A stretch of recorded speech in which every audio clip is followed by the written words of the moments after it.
Audio clip number 19۔ اس میں انشاءاللہ عز و جل آپ سورہ بقرہ کی آیت نمبر 50 سے لے کر 52 تک کی تلاوت، ترجمہ اور تفسیر صراط الجنان سنیں گے۔ بسم اللہ الرحمن الرحیم۔ ترجمہ: اللہ کے نام سے شروع جو نہایت مہربان رحمت والا ہے۔ وَإِذْ فَرَقْنَا بِكُمُ الْبَحْرَ فَأَنْجَيْنَاكُمْ وَأَغْرَقْنَا آلَ فِرْعَوْنَ وَأَنْتُمْ تَنظُرُونَ۔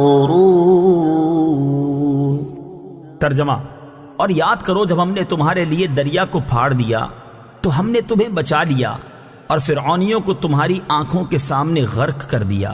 وَإِذْ فَرَقْنَا بِكُمُ الْبَحْرَ، اور جب ہم نے تمہارے لیے دریا پھاڑ دیا۔ تفسیر صراط الجنان میں ہے یہ دوسری نعمت کا بیان ہے جو بنی اسرائیل پر فرمائی کہ انہیں فرعونیوں کے ظلم و ستم سے نجات دی اور فرعون کو اس کی قوم سمیت ان کے سامنے غرق کر دیا، جس کا مختصر واقعہ یہ ہے کہ حضرت موسیٰ علیہ السلام حکم الہی پر رات کے وقت بنی اسرائیل کو لے کر مصر سے روانہ ہوئے۔ صبح کو فرعون ان کی جستجو میں ایک بھاری لشکر لے کر نکلا اور انہیں دریا کے کنارے پر پا لیا۔ بنی اسرائیل نے فرعون کے لشکر کو دیکھ کر حضرت موسیٰ علیہ السلام سے فریاد کی۔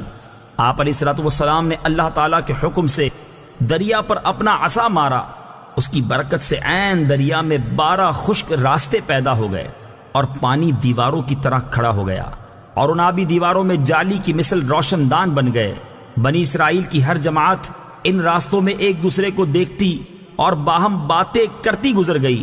فرعون بھی اپنے لشکر سمیت ان دریائی راستوں میں داخل ہو گیا، لیکن جب اس کا تمام لشکر دریا کے اندر آ گیا تو دریا اپنی اصلی حالت پر آیا اور تمام فرعونی اس میں غرق ہو گئے، اور بنی اسرائیل دریا کے کنارے فرعونیوں کے غرق کا منظر دیکھ رہے تھے۔ انبیاء کرام علیہ السلام پر ہونے والے انعام کی یادگار قائم کرنا سنت ہے۔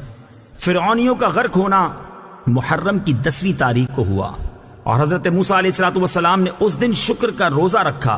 صحیح بخاری اور صحیح مسلم میں ہے، حضرت عبداللہ بن عباس رضی اللہ تعالی عنہما فرماتے ہیں جب حضور پرنور صلی اللہ تعالی علیہ وسلم مدینہ منورہ تشریف لائے تو آپ نے دیکھا کہ یہودی عاشورہ کے دن روزہ رکھتے ہیں۔ آپ صلی اللہ تعالی علیہ وسلم نے ارشاد فرمایا، یہ کیا ہے؟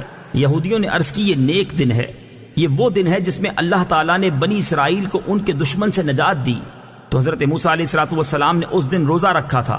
رسول کریم صلی اللہ تعالی علیہ وسلم نے ارشاد فرمایا، تمہاری نسبت موسیٰ سے میرا تعلق زیادہ ہے۔ چنانچہ آپ صلی اللہ تعالی علیہ وسلم نے اس دن روزہ رکھا اور اس دن روزہ رکھنے کا حکم ارشاد فرمایا۔ البتہ صرف 10 محرم کا روزہ نہ رکھا جائے بلکہ اس کے ساتھ آگے یا پیچھے ایک روزہ ملایا جائے، جیسا کہ حضرت عبداللہ بن عباس رضی اللہ تعالی عنہما سے مروی ہے۔ رسول اللہ صلی اللہ تعالی علیہ وسلم نے ارشاد فرمایا، عاشورہ کے دن کا روزہ رکھو اور اس میں یہودیوں کی مخالفت کرو۔ عاشورہ کے دن سے پہلے یا بعد میں ایک دن کا روزہ رکھو۔ اس سے معلوم ہوا انبیاء کرام علیہ السلام پر جو انعام الہی ہو اس کی یادگار قائم کرنا اور شکر بجا لانا سنت ہے، اگرچہ کفار بھی اس یادگار کو قائم کرتے ہوں۔ وَإِذْ وَاعَدْنَا مُوسَىٰ 40 لَيْلَةً ثُمَّ اتَّخَذْتُمُ الْعِجْلَ مِن بَعْدِهِ وَأَنْتُمْ ظَالِمُونَ ثُمَّ عَفَوْنَا عَنْكُمْ مِن بَعْدِ ذَلِكَ لَعَلَّكُمْ تَشْكُرُونَ۔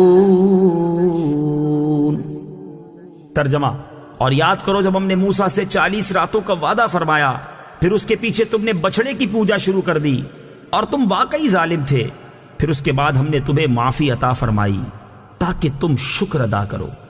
وَإِذْ وَاعَدْنَا مُوسَىٰ 40 لَيْلَةً، اور جب ہم نے موسیٰ سے 40 راتوں کا وعدہ فرمایا۔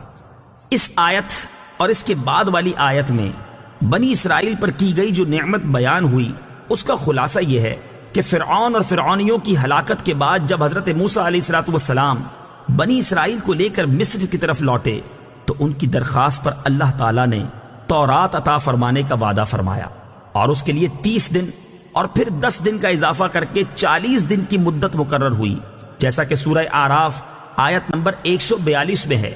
ان 40 دنوں میں ذوالقعدہ کا پورا مہینہ اور 10 دن ذوالحجہ کے شامل تھے۔ حضرت موسیٰ علیہ السلام اپنی قوم پر حضرت ہارون علیہ السلام کو اپنا نائب بنا کر تورات حاصل کرنے کوہ طور پر تشریف لے گئے۔ 40 دن رات وہاں ٹھہرے اور اس عرصے میں کسی سے بات چیت نہ کی۔ اللہ تعالیٰ نے تختیوں پر تحریری صورت میں آپ علیہ السلام کو تورات عطا فرمائی۔ دوسری طرف سامری نے جواہرات سے مزین سونے کا ایک بچڑا بنا کر قوم سے کہا، یہ تمہارا معبود ہے۔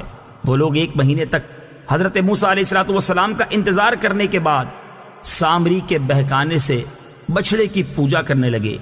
ان پوجا کرنے والوں میں تمام بنی اسرائیل شامل تھے، صرف حضرت ہارون علیہ السلام اور آپ کے 12,000 ساتھی اس شرک سے دور و نفور رہے۔ جب حضرت موسیٰ علیہ السلام واپس تشریف لائے تو قوم کی حالت دیکھ کر انہیں تنبیہ کی اور انہیں ان کے گناہ کا کفارہ بتایا۔ چنانچہ جب انہوں نے حضرت موسیٰ علیہ السلام کے بتائے ہوئے طریقے کے مطابق توبہ کی تو اللہ تعالیٰ نے انہیں معاف کر دیا۔ ان مرتد ہونے والوں کی توبہ کا بیان آیت نمبر 53 کے بعد آ رہا ہے۔